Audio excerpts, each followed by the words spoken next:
ब्रिजभूषण की ललकार से मोदी शाह की उड़ गई नींद, पलट गया अब यूजीसी कानून पर सियासत का सीन। अपनों ने ही दिखाई बीजेपी को आंख, योगी भी देखकर रह गए हैरान। सवर्णों का दिया खुलकर अब ब्रिजभूषण ने साथ कर दिया आंदोलन का ऐलान। बाप बेटे ने सवर्णों के लिए लड़ने की ठानी, मोदी शाह की भी बढ़ गई परेशानी।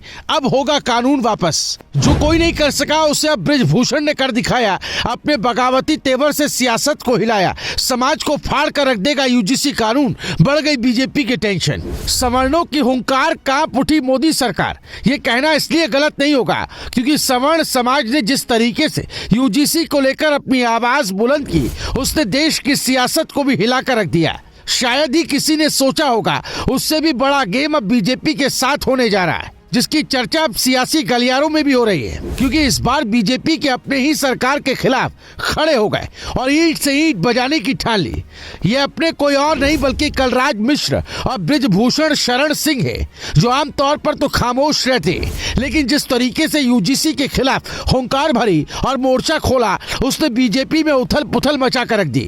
दरअसल गोंडा के कैसरगंज से उठी यूजीसी के खिलाफ आवाज अब सिर्फ सियासी बयान नहीं रह गया, बल्कि दिल्ली तक नींद उड़ाने वाली चुनौती बन चुका है। यूजीसी बिल पर जब तक ब्रिजभूषण शरण सिंह खामोश थे, तब तक माना जा रहा था कि मामला संभल जाएगा, लेकिन जैसे ही उन्होंने पढ़कर समझकर बोलना शुरू किया, सियासत की जमीन हिल गई। यूजीसी और ब्रिजभूषण का नाम साथ आते ही संदेश साफ चला गया कि अब मामला गंभीर है। मोदी और शाह तक ये बात पहुंच चुकी है कि पार्टी के भीतर से बड़ा सवाल खड़ा हो गया है, क्योंकि ब्रिजभूषण ने साफ कह दिया है कि ये कानून समाज को जोड़ने वाला नहीं बल्कि तोड़ने वाला है, और यही बात सवर्ण समाज के दिल में सीधे उतर गई। बीजेपी के भीतर अब ये चर्चा तेज है कि जब अपना ही बड़ा चेहरा खोलकर मोर्चा खोल दे तो आगे की राह आसान नहीं होती। ब्रिजभूषण ने इस कानून पर सवाल उठाते हुए कहा कि कुछ घटनाओं के आधार पर पूरे समाज के लिए नियम बना देना ठीक नहीं।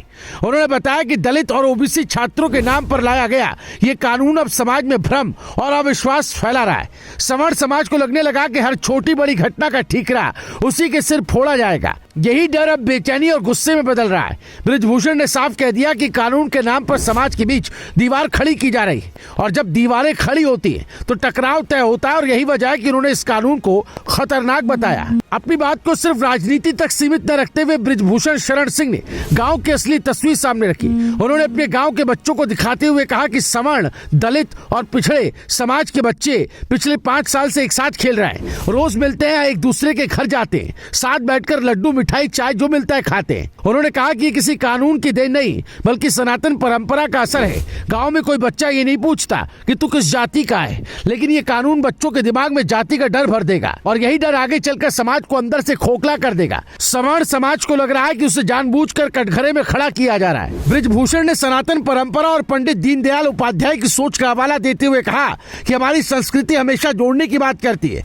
जो पीछे है उसे आगे लाने की सीख देती है, न कि समाज को बांटने की। उन्होंने सवाल उठाया कि क्या आने वाले समय में ऐसा माहौल बनेगा कि किसी घर में दलित या ओबीसी की एंट्री रोक दी जाएगी। ये सोच ही खतरनाक है। उन्होंने कहा कि समाज को दफ्तरों में बैठकर नहीं चलाया जा सकता, गांव में आकर देखिए असली भारत कैसे चलता है। अगर ऐसे कानून लागू हुए तो समाज में अस्वस्थ माहौल बनेगा और उसका नुकसान हर वर्ग को होगा। यहीं से ब्रिजभूषण शरण सिंह सवर्ण समाज के साथ खुलकर खड़े दिखाई देते हैं। उन्होंने सरकार से हाथ जोड़कर अपील की कि इस कानून को तुरंत वापस लिया जाए। साथ ही सवर्ण समाज से कहा कि वो दलित और पिछड़े समाज के समझदार लोगों से संवाद करे और मिलकर इसका विरोध करे। उन्होंने साफ कर दिया कि अगर जरूरत पड़ी तो आंदोलन होगा, और ये आंदोलन सिर्फ सवर्ण समाज का नहीं बल्कि सनातन को मानने वाले हर समाज का होगा। अब सबसे बड़ा सवाल यही कि सरकार इस ललकार को कैसे लेती है। योगी से लेकर दिल्ली तक संदेश जा चुका है। जब ब्रिजभूषण जैसे नेता आंदोलन की बात करते हैं तो उसे हल्के में नहीं लिया जाता। अब निगाहें इसी पर टिकी है कि यूजीसी कानून पर सरकार झुकती है या फिर ये सियासी टकराव और बड़ा रूप लेता है, क्योंकि इस बार ब्रिजभूषण पीछे हटने वाले नहीं दिख रहे। ब्रिजभूषण सिंह की इन बातों पर आपकी राय क्या है, और इस यूजीसी कानून पर आप अपना क्या नजरिया रखते हैं? कमेंट जरूर कीजिएगा। इस आवाज को दूर तक पहुंचाने के लिए वीडियो को ज्यादा से ज्यादा शेयर करें। Bureau report, news live TV.